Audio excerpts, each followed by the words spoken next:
अस्सलाम वालेकुम गार्डनर्स, क्या हाल है आप लोगों की। उम्मीद है आप लोग ठीक ठाक हैं। तो बताएं सर्दी कैसी है आप लोगों की तरफ। और आज हमारे एरिया में तो थोड़ी धूप निकली थी, तो काफ़ी सारा मैंने प्लांट्स अपने निकाले। इस छोटे से अपने पॉली हाउस कह लें, इसके अंदर से मैंने निकाले हैं। और अभी ये शाम का टाइम है, तो मैं ऊपर आई हूँ छत पे। मैंने दोबारा से अपने प्लांट को उनकी जगह पे वापस शिफ्ट किया है, क्योंकि रात का कोहरा उनके लिए ख़तरनाक है।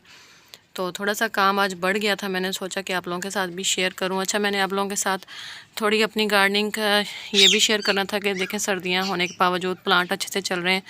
उसके बाद मैंने आप लोगों के साथ ये फर्टिलाइज़र्स शेयर करने थे कि आप लोग ऑर्गेनिक अगर गार्डनिंग कर रहे हैं तो ऑर्गेनिक फिर फर्टिलाइज़र भी साथ साथ रेडी करते रहा करें, वक्तन फ़वक्तन जो है उनको देते रहा करें। जैसे अभी ये मूंगफली का मैंने आप लोगों के साथ डिटेल वीडियो बाद में शेयर करूँगी।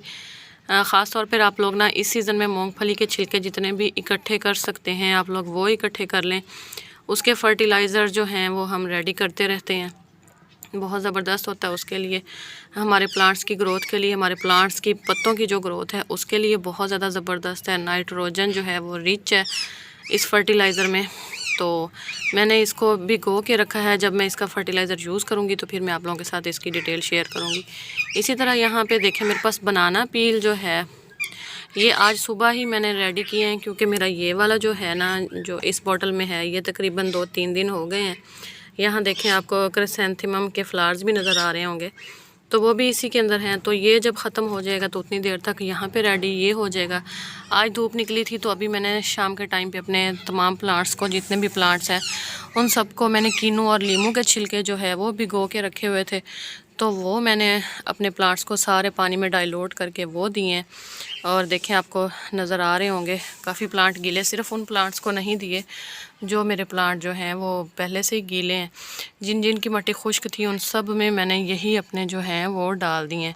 काफ़ी ज़्यादा प्लांट मैंने उनकी जगह पे वापस शिफ्ट किए हैं, क्योंकि फिर रात का वही कोहरा और वही सारी चीज़। यहाँ पे देखें वेजिटेबल्स की ग्रोथ भी ज़बरदस्त चल रही है। ये देखें मूलियाँ मेरी बड़ी ज़बरदस्त किस्म की चल रही हैं। यहाँ पे कलांचों की आप न्यू ग्रोथ देख सकते हो। सिर्फ बारिश नहीं हुई ना तो इसके पत्तों पे आपको ना ये मिट्टी जो है वो नज़र आ रही होगी, लेकिन कोई बात नहीं, अब जब बारिशें होंगी तो तभी ये प्लांट्स नहा सकेंगे। और इसी तरह यहाँ पे हमारा रियो का प्लांट है, ये भी ज़बरदस्त चल रहा है। और ये भी देखें छोटे से कंटेनर में चल रहा है। यहाँ पे हमारी टर्टल वाइन है, सर्दियों से हमने थोड़ी बचाई है। वैसे दिन की तो इसको फुल डे की सनलाइट चाहिए होती है, लेकिन रात को मैं इसको थोड़ा रख देती होती हूँ ताकि ये जो है वो बच जाए। यहाँ पे मदर ऑफ 1000 ये वाली वैरायटी मेरे पास मेरी एक गार्डनर फ्रेंड ने मुझे सेंड की थी। ये हमारे इलाके में नहीं है, हमारे इलाके में दूसरा ये वाला है, ये चौड़े पत्तों वाला। तो ये आज मैं थोड़ी सी आप लोगों के साथ डिटेल शेयर करी थी, फर्टिलाइज़र्स बना रही थी, तो मैंने सोचा कि आप लोगों को भी बताऊं कि आप लोग भी फर्टिलाइज़र इस तरह वक्तन फ़वक्तन बनाते रहें, ताकि आपके आपके गार्डन में ना कभी भी ख़त्म ना हो, फर्टिलाइज़र जो हैं वो ख़त्म ना हो, वक्तन फ़वक्तन आप लोग उनको डालते रहें। पौधे बेचारे मैले कुचैले हुए पड़े, बस दुआ ये है कि बारिश आए। अगर बारिश आई तो फिर मैंने इन सबको शीट के नीचे से बाहर निकाल के रखना है और नहलाना है इनको। तो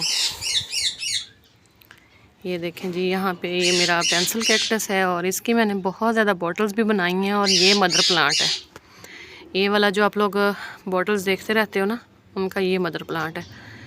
और ये देखें इसी तरह जो हमारी फूलों की पनीरी है ना, वो तो बाहर पड़ी है, वो तो वैसे ही खुश है। ये हमने एक देगची बनाई हुई है, इसी में सारे फर्टिलाइज़र हम मिक्स करते रहते हैं और डालते रहते हैं। तो आप लोग भी इस तरह कोई भी चीज़ वेस्ट ना करें, सब कुछ अपने गार्डनिंग में यूज़ करें। हर चीज़ में गार्डनिंग अपने गार्डन में ना इस्तेमाल करें, चाहे टूटे हुए बर्तन हों। यकीन माने मेरा तो कचरा कम ही बाहर जाता है, वरना सारा जो है वो यहीं पे यूज़ हो जाता है हमारे गार्डन में। और फर्टिलाइज़र इस तरह तैयार करें और अपने सारे प्लांट्स को डालें और प्लांट्स को हरा भरा रखें। तो छोटी सी मेरी ये अपडेट थी, फर्टिलाइज़र मैंने आप लोगों को बताना था कि आप लोग भी बनाएं।